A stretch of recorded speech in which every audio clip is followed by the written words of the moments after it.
보장이사회 대북제재위원회가 5일 공개한 전문가 패널 반기 보고서에 따르면 북한은 KN-23 미사일 등을 통해 핵심 기술을 완전히 확보했다고 밝혔는데요. 이 KN-23은 러시아제 고성능 탄도미사일 이스칸데르와 비행 궤적이 흡사해 북한판 이스칸데르로 불리기도 합니다. 어쨌든 북한은 KN-23 미사일을 올해 5월과 7월에도 발사했으며 전문가들은 이 발사를 통해 북한의 신형 단거리 탄도미사일과 전술 유도 무기의 기술력은 한 단계 더 증가했고 결국 탄도미사일 체계의 핵심 구성 요소를 완성했다는 것으로 볼 수 있다고 분석했습니다. 즉 북한은 앞으로 고체 로켓 연료 제조와 다양한 종류의 이동식 발사대를 활용한 기동성을 가지게 되었고 특히 미사일 방어 체계를 꿰뚫을 수 있는 능력을 얻었습니다. 이에 따라 안보리 회원국들은 북한의 미사일 프로그램에서 활용할 수 있는 미사일의 효율성이 증가할 것이라고 평가했죠.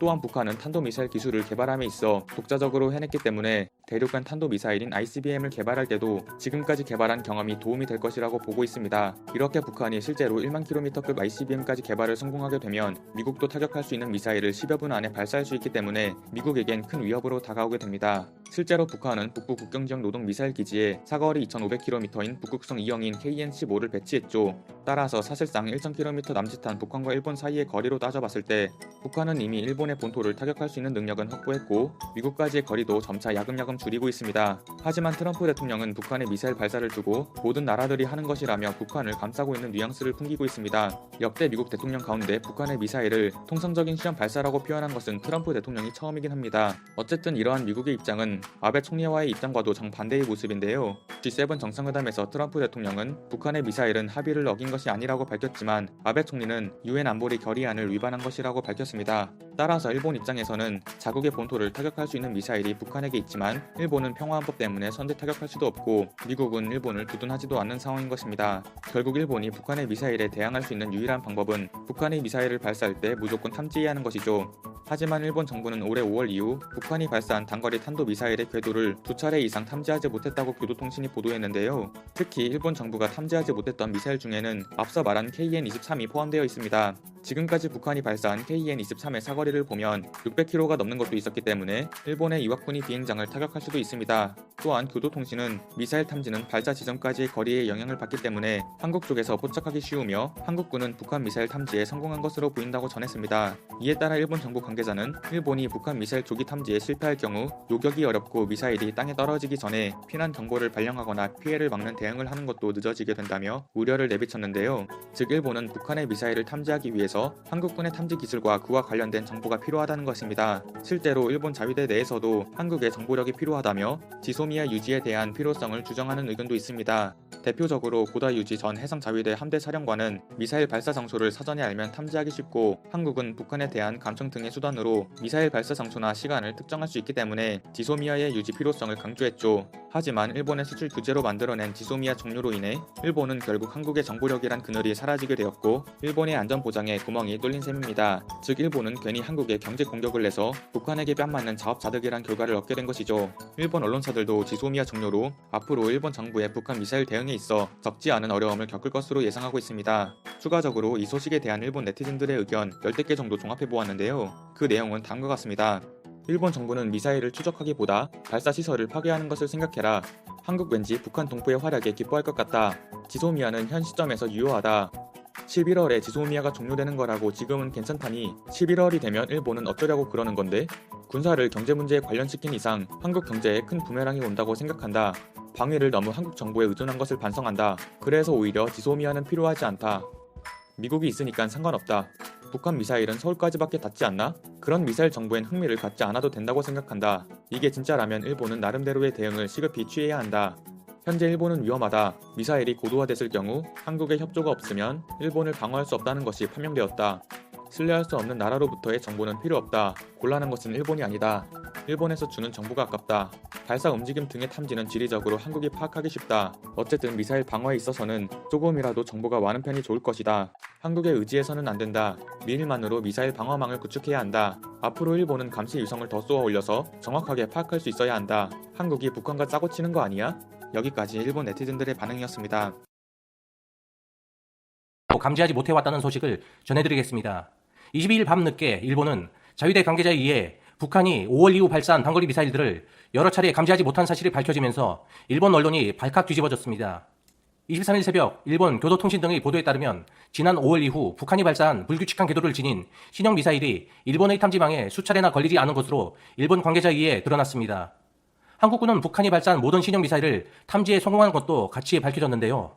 그동안 일본 정부가 지소미아가 파기되어도 일본이 더 뛰어난 탐지 능력이 있어 괜찮다고 발표한 것이 모두 거짓말로 드러난 셈입니다. 그리고 아베 정부가 더 곤란해진 일은 그동안 일본 정부가 군사 전문가 등을 동원해 지소미아가 없어도 전혀 일본이 곤란하지 않다고 하는 언론 보도들로 일본 국민들을 속였기 때문입니다. 북한의 미사일을 탐지하지 못했다고 소식이 알려진 당일 오후만 해도 야오제핑 국제면 1위 뉴스로 한국이 지소미아를 종료해도 일본은 전혀 곤란하지 않다는 뉴스 기사가 1위를 차지했는데요. 그만큼 일본 언론과 일본 국민들은 한국과의 지소미아가 없이도 미국과의 군사협정을 통해 얼마든지 북한 미사일을 빠르게 감지해 일본 영토가 공격받는 것을 막을 수 있다는 일본 정부의 이야기를 철석같이 믿고 있었기 때문입니다. 한국군의 북한 미사일 탐지망의 우월성이 드러난 이번 사태로 인해 일본으로서는 지소미아의 필요성이 다시금 전면에 대두되게 되었습니다. 일본 국민들은 항상 북한의 핵을 두려워하고 있었기에 북한 미사일을 제대로 탐지하는 일이야말로 아주 중요한 정치적 사항입니다.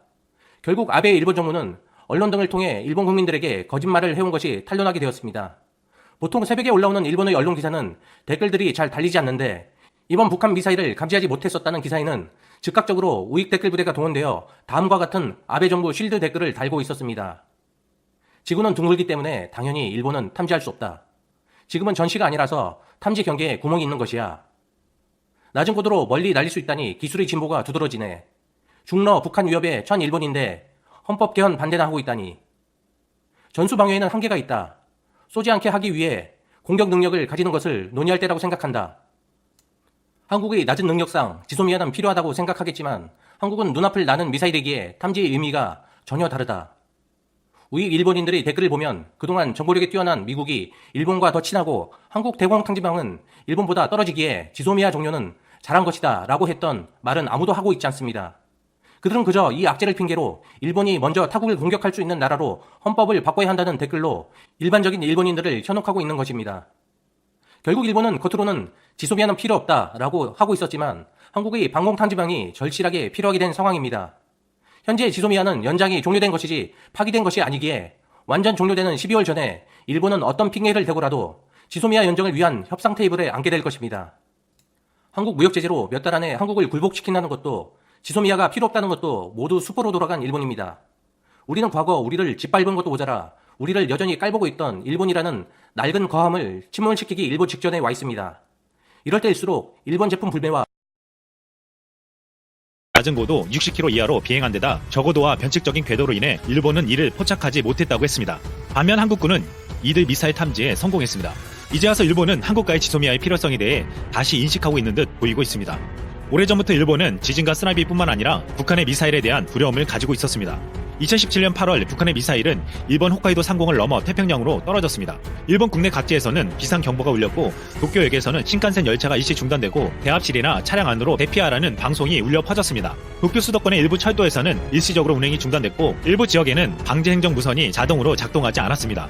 당시 아베는 일본에 통과하는 미사일 발사는 지금까지 없었던 심각하면서 중대한 위협이라고 하며 유엔 안보리에 긴급회의 개최를 요청했습니다. 일본 네티즌의 우려는 분노로 표출되었습니다. 미사일 날라와도 아무것도 못하는 일본, 한심하다. 용납 못하겠다. 요격도 불가능하다면 끝난 것이다. 트럼프의 전화 같은 거 해봐야 미국이 손해보지 않는 이상 움직이지 않을 듯. 결국 일본에 떨어지고 난 후에서야 대응할 것 같다고 예상됨.